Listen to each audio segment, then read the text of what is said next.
Hello friends, welcome to day trader Telugu. Sensex 167 points up సైడ్కి వెళ్ళి 30,196 దగ్గర క్లోజ్ అయితే నిఫ్టీ 56 పాయింట్స్ పెరిగి 8,879 దగ్గర క్లోజ్ అవడం జరిగింది. సో ఈ వైరస్ రిలేటెడ్ గా వ్యాక్సిన్ తయారీ ప్రాసెస్ లో చాలా కంపెనీస్ అయితే ఉన్నాయి, చాలా ఫార్మాస్యూటికల్ బయోటెక్నాలజీ కంపెనీస్ అయితే ఉన్నాయి. సో నిన్న మనకు వచ్చిన అప్డేట్ ఏంటంటే యుఎస్ కి సంబంధించిన బయోటెక్నాలజీ కంపెనీ అయిన మోడర్నా వాళ్ళు తయారు చేస్తున్న వ్యాక్సిన్ రిలేటెడ్ గా క్లినికల్ ట్రయల్స్ లో ప్రామిసింగ్ రిజల్ట్స్ కనిపించాయనే అప్డేట్ రావడంతో మనకి ఓవరాల్ గా గ్లోబల్ మార్కెట్స్ అన్ని కూడా కొంత పాజిటివ్ గా రెస్పాండ్ అవడం జరిగింది. సో ఏ బయోటెక్నాలజీ కంపెనీ అయితే ఇలా అప్డేట్ ఇచ్చిందో ఆ బయోటెక్నాలజీ కంపెనీ షేర్ ప్రైస్ కూడా మనకి 30% అరౌండ్ ఇంట్రాడే సెషన్స్ లో రైజ్ అవడం జరిగింది ఫ్రెండ్స్. సో వ్యాక్సిన్ రిలేటెడ్ గా వచ్చిన అప్డేట్ మార్కెట్స్ ని పాజిటివ్ గా ఇంపాక్ట్ చేయడం జరిగింది. కాకపోతే ఈ రోజు మార్కెట్ అంతా కూడా చాలా వాలటైల్ గా ఉందనుకోవచ్చు. ఆఫ్టర్ ఓపెనింగ్ కొంత సెల్ ఆఫ్ కనిపించడం, మళ్ళీ సడన్ గా ర్యాలీ కనిపించడం, సో ఓవరాల్ గా మార్కెట్ అయితే ఈ రోజు చాలా వాలటైల్ గా అయితే ఉంది. నెక్స్ట్ వేదాంత గురించి మాట్లాడుకోవాలి. రీసెంట్ టైమ్స్ లో వీళ్ళు డీలిస్ట్ అవ్వబోతున్నారు, బీఎస్సీ ఎన్ఎస్సీ నుంచి డీలిస్ట్ అవ్వబోతున్నారు అనే అప్డేట్ అయితే ఉంది కదా. సో దాన్ని అప్రూవ్ చేయాలా రిజెక్ట్ చేయాలని నిన్న May 18th అయితే బోర్డ్ అయితే సమావేశం అవ్వడం జరిగింది. సో బోర్డ్ అయితే అప్రూవల్ అయితే ఇవ్వడం జరిగింది ఫ్రెండ్స్. దీనికి రిలేటెడ్ గా ప్రమోటర్స్ దగ్గర 51% అరౌండ్ అయితే స్టేక్ ప్రెసెంట్ అయితే ఉంది. సో వాళ్ళు 49% అరౌండ్ నాన్ ప్రమోటర్ స్టేక్ కోసం అయితే ఇప్పుడు ఈ ప్రాసెస్ అయితే కంటిన్యూ చేస్తారు రివర్స్ బుక్ బిల్డింగ్ ప్రాసెస్ ద్వారా. సో ఈ ప్రాసెస్ లో ప్రమోటర్స్ కి 90% వాటా దొరికినట్లయితే వాళ్ళు స్టాక్ మార్కెట్ లోంచి అంటే ఈ స్టాక్ ఎక్స్చేంజెస్ లోంచి ఎగ్జిట్ అవ్వడానికి అయితే వాళ్ళకి ఎలిజిబిలిటీ అయితే ఉంటుందన్నమాట. నెక్స్ట్ భారతీ ఎయిర్టెల్ గురించి మాట్లాడుకోవాలి. స్ట్రాంగ్ కోర్ పర్ఫార్మెన్స్ ఇచ్చిన కంపెనీ అనుకోవచ్చు. ఎందుకంటే భారతీ ఎయిర్టెల్ కి సంబంధించిన రెవెన్యూస్ అలాగే ఆర్పు, యావరేజ్ రెవెన్యూ పర్ యూజర్, ఈ రెండు కూడా జియోని బీట్ చేయడం జరిగిందనమాట. సో లాస్ట్ క్వార్టర్ తో పోలిస్తే ఇప్పుడు వాళ్ళు పోస్ట్ చేసిన రెవెన్యూస్ 8% ఇంక్రీజ్ అవడం జరిగింది ఫ్రెండ్స్. అలాగే ఎబిటా మనకి 10.4% ఇంక్రీజ్ అవడం జరిగింది. మార్జిన్స్ 0.9% అయితే అంటే 90 బేసిస్ పాయింట్స్ అయితే ఇంక్రీజ్ అవడం జరిగింది అనమాట.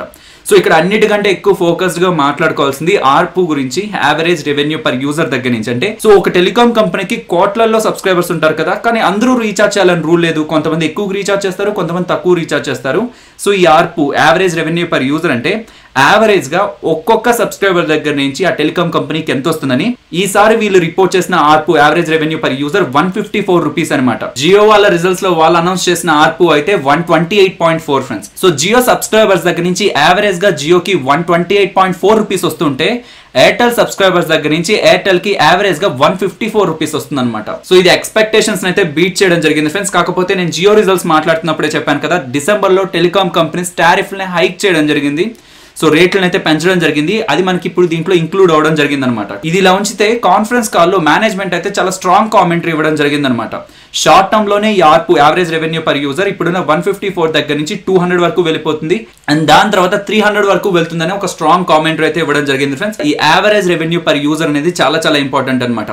సో సబ్స్క్రైబర్స్ పెరిగిపోతున్నారు అంటే డెఫినెట్లీ అది పాజిటివే. కాకపోతే సబ్స్క్రైబర్స్ యావరేజ్ గా కంపెనీకి, టెలికాం కంపెనీకి ఎంత ఇస్తున్నారు అనేది కూడా మనం గమనించాల్సి ఉంటుంది. సో ఏ టెలికాం రిజల్ట్స్ ని మనం అనాలిసిస్ చేస్తున్నా సరే నెట్ డెట్ టు ఎబిటా అంటుంటాం ఫ్రెండ్స్. సో ఈ రేషియో అనేది మనకి ఇంపార్టెంట్ అనమాట. ఈ రేషియో <3.4 ఉన్నట్లయితే మనకు ఆ టెలికాం కంపెనీ కొంత బెటర్ గా ఉన్నట్టు. సో ప్రెసెంట్ ఉన్న వీళ్ళు రిజల్ట్స్ పోస్ట్ చేసిన దాంట్లో నెట్ డెట్ టు ఎబిటా అనేది 2.9 టైమ్స్ ఉందన్నమాట. లాస్ట్ క్వార్టర్ లో 4G సబ్స్క్రైబర్స్ ఎయిర్టెల్ రిలేటెడ్ గా 12.4 crores ఉంటే ఇప్పుడు అది 1.2 crores పెరిగి 13.6 crores కి వెళ్ళింది అనమాట. సో 4G వినియోగదారులని వీళ్ళు 1.2 crores ఈ క్వార్టర్ లో యాడ్ చేసుకోవడం జరిగింది ఫ్రెండ్స్. ఈ లాక్డౌన్ రిలేటెడ్ గా డేటా వినియోగం అనేది మనకి డ్రాస్టిక్ గా ఇంక్రీజ్ అవడం జరిగింది. ఆల్రెడీ ఎగ్జిస్టింగ్ 4G యూజర్స్ తో పాటు ఇప్పుడు అడిషనల్ గా 1.2 crore 4G యూజర్స్ యాడ్ అవడం అనేది పాజిటివ్ అని అనుకోవచ్చు. సో వాళ్ళ ఆఫ్రికా టెలికాం బిజినెస్ కూడా రెవెన్యూస్ పరంగా చూస్తే 15% గ్రో అవడం జరిగింది. కానీ భారతీ ఎయిర్టెల్ వాళ్ళు పోస్ట్ చేసింది 5,237 crores లాస్ కదా. అంటే ఇది ఎక్సెప్షనల్ ఐటమ్ ని వీళ్ళు ఇంక్లూడ్ చేసుకొని చెప్తున్నారు అనమాట. సో స్పెక్ట్రమ్ చార్జెస్ కింద వీళ్ళు 7,000 crores పే చేయడం జరిగింది అనమాట. వాళ్ళు డివిడెండ్ కూడా 2 రూపీస్ పర్ షేర్ అయితే డిక్లేర్ చేయడం జరిగింది. సో ఇది కొంత గమనించండి ఫ్రెండ్స్. Q1 FY17 లో వీళ్ళ ఆర్పు అనేది, యావరేజ్ రెవెన్యూ పర్ యూజర్ అనేది 196 దగ్గర ఉందన్నమాట. కానీ జియో ఎక్కువ మంది సబ్స్క్రైబర్స్ ని డ్రాక్ చేస్తూ ఎక్కువ అగ్రెసివ్ గా వాళ్ళ ప్రైజెస్ ప్లాన్స్ ని పెడుతూ ఉండేసరికి భారత్ ఎయిర్టెల్, వోడాఫోన్ ఐడియా వాళ్ళు కూడా వాళ్ళ ప్రైజ్లను అయితే తగ్గించుకోవాల్సి వచ్చిందనమాట. దాంతో FY19 సెకండ్ క్వార్టర్ లో వీళ్ళ ఆర్పు అనేది 100 కి పడిపోవడం జరిగింది ఫ్రెండ్స్. యావరేజ్ గా ఒక కస్టమర్ దగ్గర నుంచి 196 తీసుకుంటున్న భారత్ ఎయిర్టెల్ కి Q2 FY19 లో 100 రూపీస్ మాత్రమే రావడం జరిగింది అనమాట. కాకపోతే అది రీసెంట్ టైమ్స్ లో ఇంప్రూవ్ అవుతూ 154 కి అయితే ప్రెసెంట్ రావడం జరిగింది. సో కంపెనీ చెప్తున్నది మళ్ళీ మేము 200 వరకు వెళ్తాం అండ్ దాని తర్వాత 300 కూడా వెళ్తాం అని చెప్పే కామెంటరీ చేస్తున్నారు అనమాట. ఏ టెలికాం కంపెనీకైనా ఇందాక మనం మాట్లాడుకున్నట్లు యావరేజ్ రెవెన్యూ పర్ యూజర్ ఒక్కొక్కరి దగ్గర నుంచి ఎంత వస్తుంది అనేది పెరుగుతూ వెళ్తున్నట్లయితే అది ఓవరాల్ గా వాళ్ళ నెంబర్స్ అన్నింటిని కూడా స్ట్రాంగ్ అయితే ఇంపాక్ట్ చేస్తుంది. అగ్రో కెమికల్ రిలేటెడ్ గా గవర్నమెంట్ దగ్గర నుంచి ఒక ఇంపార్టెంట్ అప్డేట్ రావడం జరిగింది అనమాట. దాంతో మనకి UPL, Atul, Coromandel International, Rallis ఈ కంపెనీస్ అన్నిటి మీద కూడా ఇంట్రాడే సెషన్స్ లో ఇంపాక్ట్ పడడం జరిగింది. So government of India 27 pesticides ని బ్యాన్ చేసే ఒక ప్రాసెస్ లో ఉందని మనకు ఒక అప్డేట్ రావడం జరిగింది ఫ్రెండ్స్. దీనికి కారణం వీటిని వాడడం వల్ల మనుషులకి అలాగే జంతువులకి రిస్క్ ఉంది కాబట్టి వీటిని బ్యాన్ చేయాలనుకుంటున్నాం. సో మొత్తం ఇండస్ట్రీకి 45 డేస్ టైం ఇవ్వడం జరిగింది అనమాట. అంటే ఈ 45 డేస్ లోపు ఏదో ఒక సజెషన్స్ తో ఇవి గవర్నమెంట్ ని అప్రోచ్ అవ్వాల్సి ఉంటుంది. సో ఇలా 27 కెమికల్ కాంపౌండ్స్ ని బ్యాన్ చేయడం ద్వారా ఏ కంపెనీస్ అయితే ఇన్సెక్టిసైడ్స్ ఈ అగ్రో కెమికల్ ఇండస్ట్రీలో ఉన్నాయో వాటి మీద ఇంపాక్ట్ అనేది పడుతుంది అనమాట. Next Ujjivan small finance bank related గా వాళ్ళు రిజల్ట్స్ ని పబ్లిష్ చేయడం జరిగింది ఫ్రెండ్స్. సో వాటి గురించి ఒకసారి మాట్లాడుకుందాం. మీకు కొంత ఇమేజ్ అనేది కొంత క్రాస్ అయినట్లు ఉంటుంది, బట్ వాళ్ళు పోస్ట్ చేసిన పీడిఎఫ్ లో అలానే ఉంది. సో వీళ్ళ పీడిఎఫ్ ని చూడడం ద్వారా వీళ్ళు ఎక్కడెక్కడ ఏం చేయడం ద్వారా వీళ్ళకి ప్రాఫిట్ ఆర్ఎల్స్ నెంబర్స్ ఇంపాక్ట్ అనేది మనకు అర్థమైపోతుంది అనమాట. సో ఈ ఇమేజ్ లో మీకు లాస్ట్ క్వార్టర్ తోనూ రిజల్ట్స్ ని కంపేర్ చేసుకోవచ్చు, మనం లాస్ట్ ఇయర్ సేమ్ క్వార్టర్ తోనూ మనం కంపేర్ చేసుకోవచ్చు. సో ఒకసారి వాళ్ళ ప్రాఫిట్ దగ్గరికి వెళ్దాం ఫ్రెండ్స్. సో ఇక్కడ మీరు గమనిస్తే వాళ్ళ నెట్ ప్రాఫిట్ అనేది మీకు ఇక్కడ 73,151 నెంబర్ కనిపిస్తుందా, అది మనకి లాక్స్ అనమాట. క్రోర్స్ లో మాట్లాడుకుంటే సో 73.15 క్రోర్స్ అయితే అవుతుంది. సో ఇప్పుడు వాళ్ళు పోస్ట్ చేసిన ప్రాఫిట్ 73.15 క్రోర్స్ ఫ్రెండ్స్. కాకపోతే లాస్ట్ క్వార్టర్ లో వాళ్ళు పోస్ట్ చేసిన profit 89.66 crores. So last quarter తో కంపేర్ చేస్తే మనకి ప్రాఫిట్స్ అయితే డ్రాప్ అవడం జరిగింది. కాకపోతే వాటికి మెయిన్ రీజన్ రీసెంట్ మన న్యూస్ అనాలిసిస్ లో equity of small finance bank గురించి మాట్లాడుతున్నప్పుడు అండ్ అంతకుముందు మాట్లాడుతున్న బ్యాంక్ రిజల్ట్స్ లో కూడా బ్యాంక్స్ అన్ని చేస్తున్న ప్రావిజన్స్ లో ఈ వైరస్ రిలేటెడ్ గా ప్రావిజన్ ని కూడా చేస్తున్నాయి. తద్వారా వాళ్ళ ప్రావిజన్ నెంబర్ అనేది ఎక్కువ అవుతుంది. అది ఓవరాల్ గా వాళ్ళ నెంబర్స్ మీద ఇంపాక్ట్ చూపిస్తుంది, అంటే బాటమ్ లైన్ లో ఉన్న వాళ్ళ ప్రాఫిట్స్ మీద ఇంపాక్ట్ చూపిస్తుంది. మీరు అదే ఇక్కడ గమనించవచ్చు ప్రావిజన్స్ రిలేటెడ్ గా. సో లాస్ట్ టైం వాళ్ళు చేసిన ప్రావిజన్స్ మనకి 30 క్రోర్స్ అరౌండ్ ఉంటే ఈసారి 96 క్రోర్స్ చేయడం జరిగింది అనమాట. ఉజ్జీవన్ స్మాల్ ఫైనాన్స్ బ్యాంక్ వాళ్ళు రీసెంట్ ఫైనాన్షియల్ ఇయర్ ని అంతకుముందు ఫైనాన్షియల్ ఇయర్ రిజల్ట్స్ తో అయితే కంపేర్ చేస్తున్నారు అనమాట. మనం లాస్ట్ 2 క్వార్టర్స్ నే గమనించాల్సి ఉంటుంది, ఎందుకంటే మార్చ్ లోనే మనకి ఇంపాక్ట్ అనేది స్టార్ట్ అయింది కాబట్టి ఈసారి రిజల్ట్స్ మీద కొంత ఇంపాక్ట్ ఉంటుంది. కాకపోతే రానున్న రిజల్ట్స్ మీద ఎక్కువ ఇంపాక్ట్ ఉంటుంది అనమాట. కాబట్టి most of the results post చేసిన కంపెనీస్ అన్నిట్లో కూడా ప్రెసెంట్ పోస్ట్ చేసిన రిజల్ట్స్ ని కాకుండా ఫ్యూచర్ లో మా బ్యాంక్ అనేది ఇలా ఉండడానికి ఛాన్స్ ఉంది, సో ప్రెసెంట్ ఉన్న ఈవెంట్ ఫ్యూచర్ లో మా బ్యాంక్ ని ఇంత ఇంపాక్ట్ చేస్తుంది, లేదంటే మేము ఇలా పర్ఫామ్ చేయడానికి స్కోప్ ఉంది ప్రెసెంట్ ఉన్న ఈవెంట్ వల్ల అని వాళ్ళు ఇచ్చే కామెంటరీ అనేది మనకి స్టాక్ ప్రైస్ లో ఇంక్లూడ్ అవుతూ వస్తుంది అనమాట.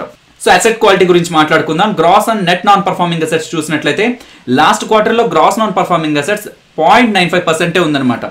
ఈసారి అది 0.97 కి పెరగడం జరిగింది ఫ్రెండ్స్. ఓకే, సో 0.02% మనకి ఇంక్రీజ్ అవ్వడం జరిగింది. సో ఇది పెద్ద విషయం అయితే కాదు, కానీ మీరు గమనిస్తే net non performing assets last time 0.38% ఉంటే అది మనకి ఇప్పుడు 0.2%కి రావడం జరిగింది అనమాట. అంటే 0.18% మనకి డ్రాప్ అవడం జరిగింది నెట్ నాన్ పర్ఫార్మింగ్ అసెట్స్ లో. ఇది కొంత సిగ్నిఫికెంట్ గా తీసుకోవడానికి కూడా లేదు, ఎందుకంటే వీళ్ళు వైరస్ రిలేటెడ్ గా చేసిన ప్రావిజనింగ్స్ అండ్ ఓవరాల్ గా చేసిన ప్రావిజనింగ్స్ కొంత ఎక్కువగా ఉన్నాయి కాబట్టి మనకు నెట్ నాన్ పర్ఫార్మింగ్ అసెట్స్ లో డ్రాప్ అయితే కనిపిస్తుంది. సో మన నెట్ ప్రాఫిట్ మాట్లాడుకున్నాం, అసెట్ క్వాలిటీ గురించి మాట్లాడుకున్నాం. కాకపోతే ఏ బ్యాంకుకైనా సరే నెట్ ఇంట్రెస్ట్ ఇన్కమ్ ఎలా గ్రో అవుతుంది, అలాగే నెట్ ఇంట్రెస్ట్ మార్జిన్ ఎలా ఉంది, ఈ రెండింటిని కూడా మనం గమనించాల్సి ఉంటుంది ఫ్రెండ్స్.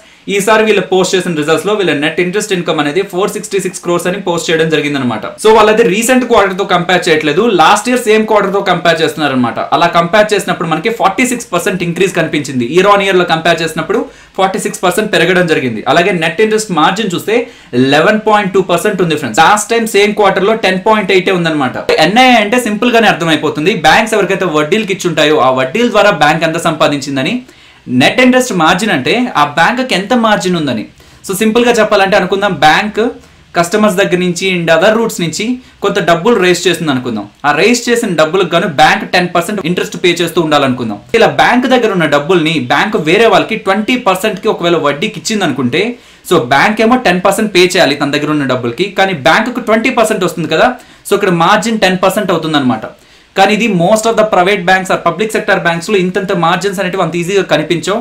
స్మాల్ ఫైనాన్స్ బ్యాంక్స్ లోనే మనకి ఇలా కనిపిస్తూ ఉంటాయి అనమాట. మైక్రో ఫైనాన్స్ ఇన్స్టిట్యూషన్స్ లో స్మాల్ ఫైనాన్స్ బ్యాంక్ లోనే మనకి ఇంత వీళ్ళు మార్జిన్ అయితే ఎంజాయ్ చేస్తూ ఉంటారు ఫ్రెండ్స్. అండ్ అడ్వాన్సెస్ లో కూడా 28% ఇయర్ ఆన్ ఇయర్ గ్రోత్ కనిపించింది అని చెప్తున్నారు ఫ్రెండ్స్. కాకపోతే ఆర్ఓఏ ఆర్ఓఈ అయితే కొంత డ్రాప్ అవడం జరిగింది. సో వాటిని పక్కన పెడితే ఓవరాల్ రిజల్ట్స్ గురించి మాట్లాడుకుంటే మాత్రం ఇన్ లైన్ విత్ ఎక్స్పెక్టేషన్స్ రావడం జరిగింది. So last quarter results post చేసినప్పుడు ఉన్న షేర్ ప్రైస్ కి ఇప్పుడున్న షేర్ ప్రైస్ కి చాలా డిఫరెన్స్ అయితే ఉంది కదా.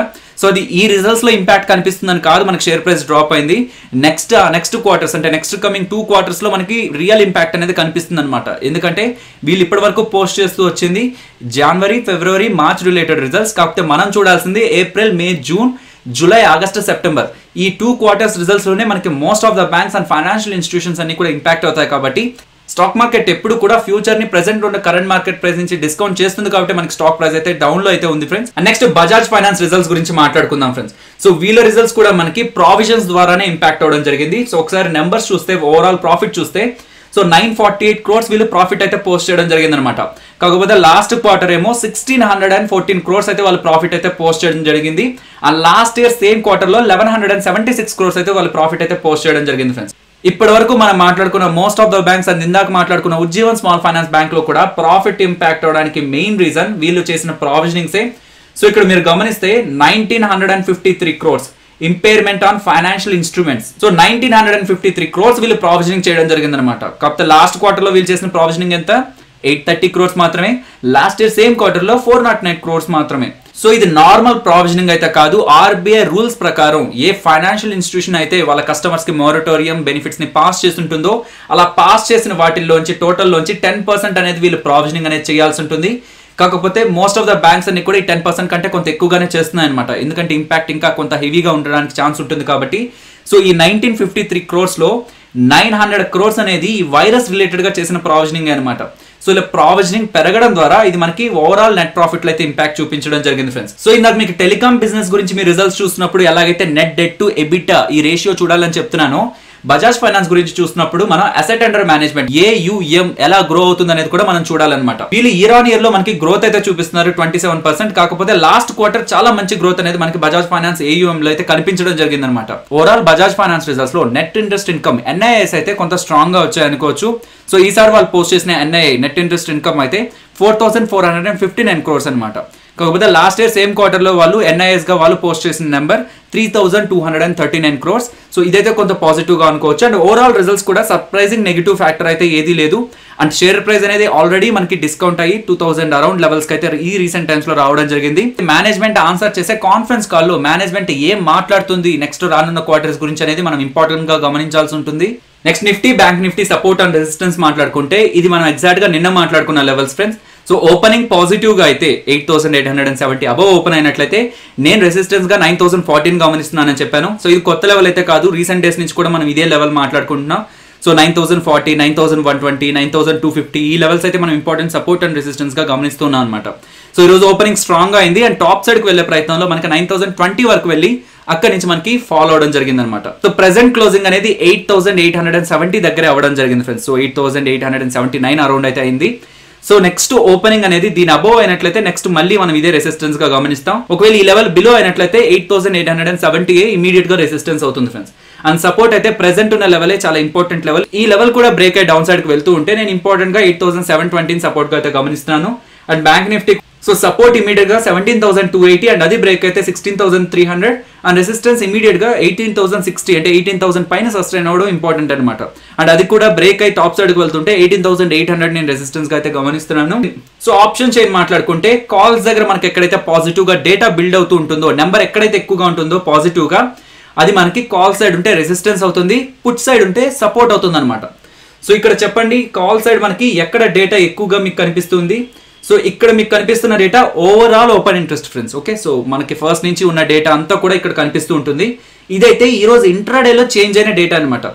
సో ఫస్ట్ ఓవరాల్ గా ఉన్న ఓపెన్ ఇంట్రెస్ట్ ని గమనిద్దాం. సో ఓవరాల్ గా ఓపెన్ ఇంట్రెస్ట్ ఎక్కడ ఎక్కువగా ఉంది మనకి 20 lakhs అరౌండ్ ఇక్కడ ఓపెన్ ఇంట్రెస్ట్ అయితే బిల్డ్ అయింది. సో అక్కడ ఇంట్రాడేలో కూడా మనకి పాజిటివ్ గా చేంజ్ అయిందా 3,63,000 అరౌండ్ ఇంట్రాడేలో కూడా ఓపెన్ ఇంట్రెస్ట్ క్రియేట్ అయింది. కాబట్టి 9,000 అనేది ఇమీడియట్ గా రెసిస్టెన్స్ గా అయితే మనం గమనించవచ్చు.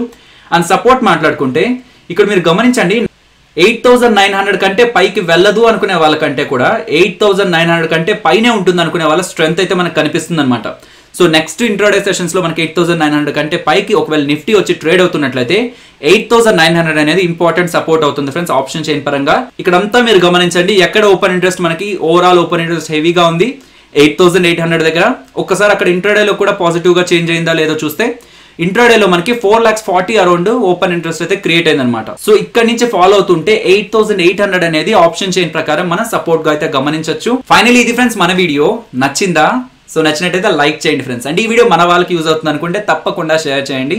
అండ్ మన ఛానల్ని సబ్స్క్రైబ్ చేయనట్లయితే కంటెంట్ ఒకసారి చూడండి. కంటెంట్ నచ్చితే ఛానల్ని సబ్స్క్రైబ్ చేసి పక్కనే వచ్చే బెల్ ఐకాన్ కూడా క్లిక్ చేయండి. మరొక ఇంట్రెస్టింగ్ వీడియోతో మళ్ళీ మీ ముందుకు వస్తాను. అంతవరకు టేక్ కేర్. జై హింద్.